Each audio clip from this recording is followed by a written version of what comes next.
آپ دیکھ رہے ہیں سروج ٹی وی۔ سب سے پہلے تو اگر آپ نے چینل کو سبسکرائب نہیں کیا تو چینل کو سبسکرائب کر لیے تاکہ زراعت، خوراک، پولٹری اور ڈیری کی خبریں آپ کو ملتی رہیں۔ آج ہم بات کریں گے زراعت میں مٹی کی اہمیت کے حوالے سے۔ جی، مٹی جو ہے وہ بنیادی ضرورت ہے زراعت کی۔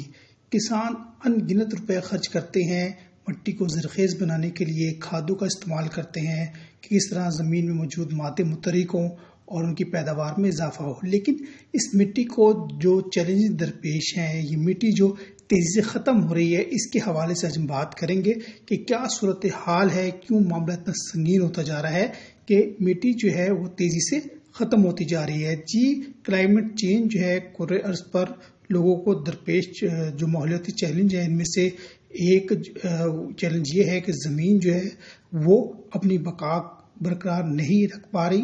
اس وجہ سے جو ہے وہ زراعت بھی آنے والے دنوں میں مشکلات کا شکار ہو سکتی ہے۔ خود سالی، سیلاب، درجہ حرارت میں اضافہ، موسمیاتی تبدیلی، بارش میں شدت، درجہ حرارت میں جو اچانک اتار چڑھاؤ آ رہا ہے، اور اس کے علاوہ جو ہے وہ زمین کی زرخیزی کم ہونے کے نئے اسباب سامنے آ رہے ہیں۔ اوقات کار جو ہیں دن رات کے وہ کم و بیش ہو رہے ہیں، کیونکہ سورج کی روشنی جو ہے وہ جب زمین پر پڑتی ہے اس کے بھی اثرات ہوتے ہیں۔ جب دن لمبا ہوتا ہے تو مٹی پر جو روشنی پڑتی ہے اس کے اثرات ہوتے ہیں۔ جب وہ دن چھوٹا ہوتا ہے اور اثرات ہوتے ہیں، تو دن چھوٹے ہو رہے ہیں، راتیں لمبی ہو رہی ہیں۔ یہ مختلف دنیا کے حصوں میں یہ چیزیں سامنے آ رہی ہیں، جس وجہ سے جو ہے وہ مٹی جو ہے وہ درپیش چیلنجز کا سامنا کر رہی ہے۔ لیکن اگر ہم نے فوری طور پر اس مٹی کو درپیش چیلنجز کو ختم کرنے کی کوشش نہ کی، ان چیلنجز سے نمٹنے کے لاہے عمل نہ اختیار کیا، تو صورتحال مزید سنگین ہو سکتی ہے۔ مٹی حیاتیاتی تنوع کے اہم عالمی ذخائر میں سے ایک ہے جو دنیا کے 25% اقسام کو پناہ دیتی ہے، جبکہ صحت مند مٹی اپنے کاربن مواد کو برقرار رکھنے یا بڑھا کر موسمیاتی تبدیلیوں کو کم کرنے میں معاون ثابت ہوتی ہے۔ مٹی جو کرۂ ارض کی صرف چند سینٹی میٹر بڑائی سطح پر مشتمل ہے، لیکن ہماری خوراک 95% اگاتی ہے۔ یہ خوراک کے نظام کی بنیاد ہے، اور یہی وہ ذریعہ ہے جس کے ذریعے تمام جو ہے وہ اجناس پیدا ہوتی ہیں۔ صحت مند مٹی جو ہے وہی زرخیز زمین کی ضامن ہے۔ محفوظ اور غذائیت سے بھرپور خوراک کے لیے نامیاتی مادے جو ہیں ان کی موجودگی بہت ضروری ہے، لیکن جیسے ہم نے بتایا کہ ابھی مٹی کہیں سیلابی پانوں میں بہہ رہی ہے تو کہیں یہ لینڈ سلائڈنگ کا شکار ہو رہی ہے۔ اس وجہ سے بہت سارے مسائل سامنے آ رہے ہیں۔ تو اس حوالے سے حکومت کو کرنا یہ چاہیے، کسان تنظیموں کو کرنا یہ چاہیے کہ مختلف تنظیمیں بنائیں جو مٹی کی صحت کو برقرار رکھے، مٹی کو جو چیلنجز درپیش ہیں ان کو ختم کرنے کی کوشش کرے۔ مختلف پلیٹ فارم پر ان ایشوز کو زیر بحث لایا جائے، اور سائنسدان جو ہے اس پر دن رات کام کریں کہ مٹی کا جو انتظام ہے وہ ناقص ہو رہا ہے۔ غیر پائیدار زرعی طریقوں کے ذریعے جو کاشتکاری کا عمل مٹی میں موجود نامیاتی کاربن ڈائی آکسائیڈ گیس کی صورت میں فضا میں تحلیل کر رہا ہے، اس پر بھی بات ہونی چاہیے، اور دنیا بھر کے ادارے اس پر کام کر رہے ہیں۔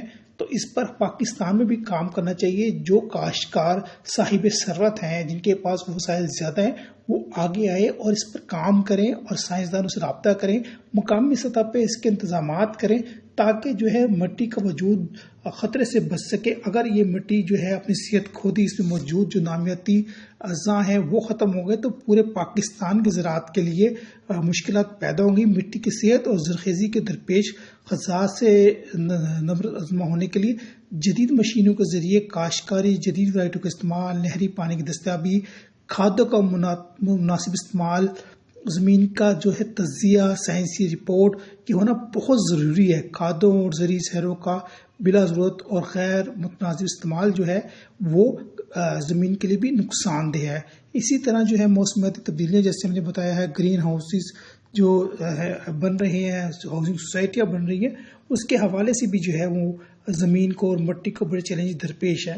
تو اس حوالے سے جیسے ہم نے کہا کہ کاشتکار تنظیمیں جو ہیں وہ سامنے آئیں، اس کے حوالے سے کام کریں اور سفارشات مرتب کی جائیں کہ کس طرح زمین کو محفوظ بنایا جا سکتا ہے، کس طرح جو ہے اس زمین کی ساکھ کو برقرار رکھا جا سکتا ہے۔ اور اس کے علاوہ ایک بڑا چیلنج درپیش یہ ہے کہ جو زہریلے مادے ہیں، کیمیکل ہیں، وہ ایسی جگہوں پہ چھوڑے جاتے ہیں جس سے زمین کی ساخت جو بری طرح متاثر ہوتی ہے اور وہاں پر جو زرعی جناس ہے ان کو غیر معمولی طور پر نقصان پہنچتا ہے۔ تو زمین کا تجزیہ کرنے کے لیے فوری اقدامات کرنے چاہیے اور اس کے علاوہ جو کلائمیٹ چینج ہے اس پر کام ہونا چاہیے۔ اس حوالے سے ایوب زرعی تحقیقاتی ادارہ جو ہے وہ کام کر رہا ہے، اس کی تحسین کی جانی چاہیے۔ اس نے ہمیشہ اچھا کنٹریبیوٹ کیا ہمیشہ مسائل کے دوران میں، لیکن جس طرح ہم نے بتایا کہ بڑے کاشتکار اپنے طور پر بھی جو ہے وہ اس حوالے سے کام کرے۔ ہر سال 5 دسمبر کو مٹی کا عالمی دن منایا جاتا ہے، لیکن بہت کم کاشتکاروں کو، کسان تنظیموں کو پتا ہے کہ مٹی کا عالمی دن 5 دسمبر کو ہے۔ اگر کاشتکار 5 دسمبر کو ہی ایک پورے ملک میں کمپین چلائیں اور اس کمپین کو کنٹینیو کریں، آگے برقرار رکھیں کہ ہم نے مٹی کی ساخت کو کس طرح برقرار رکھنا ہے، اس کے پائیداری کو، اس کے انتظام کو، اس کے اندر جو اجزاء ہیں ان کی بقا کی جنگ کس طرح لڑنی ہے، تو یہ ایک اچھی کوشش ہوگی اور اس زراعت کے لیے بہت ضروری ہے۔ اور ہماری زمینوں میں نامیاتی مادے کی مقدار 1% کم ہے، عام طور پر 0.5% تک ہے۔ نائٹروجن، فاسفورس، پوٹاش کی اس میں کمی ہے، تو اس حوالے سے بھی کام کرنے کی بہت ضرورت ہے۔ اگر زمین کا تجزیہ ہم نے 80 تقاضوں کے مطابق نہ کیا تو زراعت کے لیے بڑے مسائل جنم لیں گے۔